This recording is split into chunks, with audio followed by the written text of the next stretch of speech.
On today's video, I'm going to show you how to turn the Strymon Timeline into a self-contained drone machine. Let's get to work.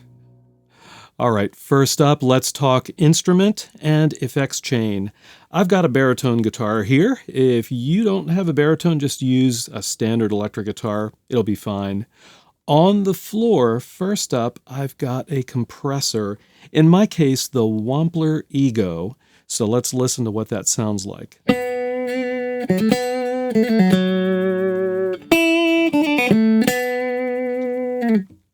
All right, and you can tell I've just got a clean tone dialed up. The compressor just squishes the dynamic range. Next up is a distortion box, and in my case, I've got the Strymon Sunset. Let's listen to that real quick.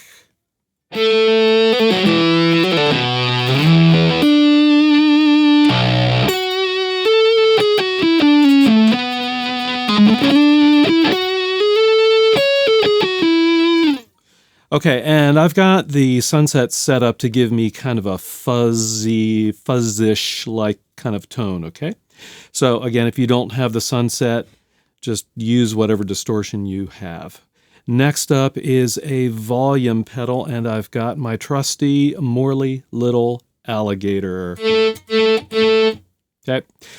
Last up, Strymon Timeline, of course. So let's talk about the settings that you'll need to use to turn it into a standalone drone machine. First up, you'll need a delay, and for the drone, I like the Strymon delays that are kind of the more smeared sounding delays.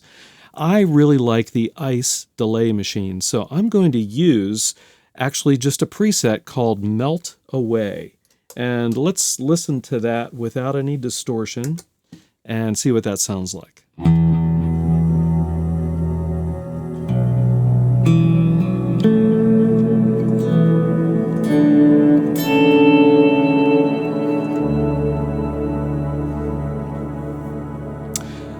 Okay, and you can hear what's going on is, first of all, it's a shimmer delay type, and the upper note is set to a perfect fifth above the root note, the actual note I'm playing. Also, this particular preset has the ICE machine set to be very smeared or diffuse sounding. Okay, and that's going to give a good foundation for a drone. The second thing I'll need to do is set up a looper, and I'm going to use the Strymon internal looper, right? It's a standalone drone machine, so everything's in the Strymon Timeline. And what you'll want to do is adjust the global settings of the timeline so that the looper is after the delay unit. Okay, looper after. So we're going to loop the signal after it's delayed, the signal that includes the delay. Then what we're going to do is go into loop mode. So let me go ahead and do that. We're going to use a trick that has been around on YouTube for a little bit in terms of creating an empty loop. In other words, a silent loop. And so what I'm going to do is turn the loop on record, and I'm just going to count out 8 beats, and then I'm going to turn it on to overdub. 2, 3, 4, 5, 6, 7, 8. Overdub. All right, so now we're in overdub mode with a silent loop. It's already predetermined in terms of the length. And what this is going to do is allow me just to use my volume pedal and create some swells with the ICE delay machine and send that into the looper. And I'm going to play longer than one loop, so it all kind of blends together. So let's see how I do here. Here we go.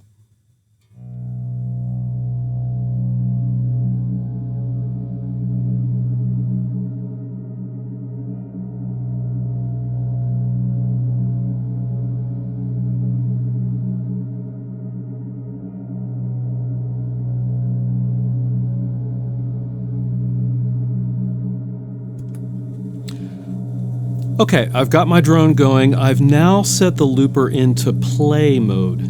All right, so the looper's just going to play over and over again. And it's a really nice sounding loop. Now, the great thing about the Strymon Timeline is that you can set the looper so that it will continue to play when you exit the looper. I should have mentioned that a few minutes ago.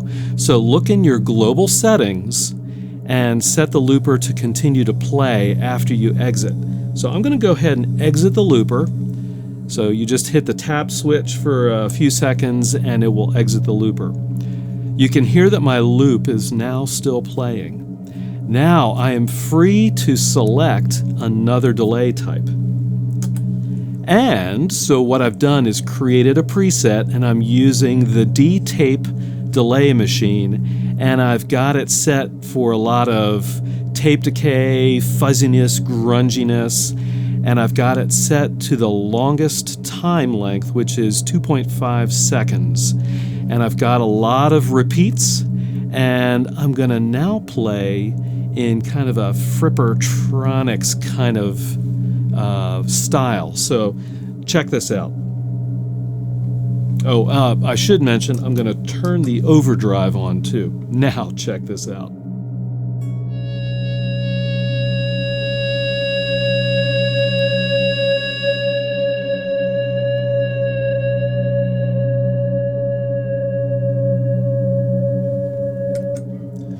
That's pretty nice, isn't it? It's a really kind of grungy tape sound. Now, if I just play over that and play some different notes, I can really kind of play around with that low drone sound. So let me do that for just a moment or two here.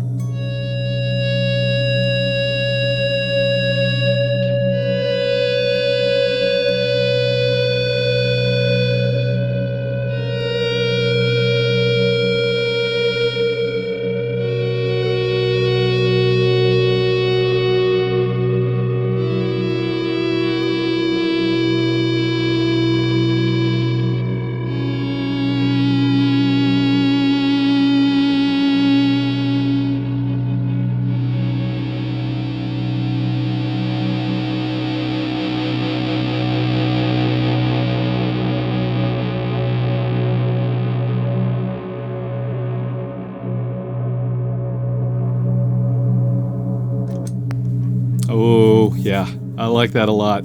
And by the way, I just want to mention that in the mix down of this audio, for that little snippet, I've added just a little bit of reverb from my recording software just to make it a little fuller sounding. That's how I would normally mix it down if I was doing a full piece. If you haven't already done so, please subscribe to Chords of Orion. I've got ambient guitar-related content coming every week. I'd love to have you on board, and don't forget to hit the bell notification. And as always, I'll see all of you on the next video.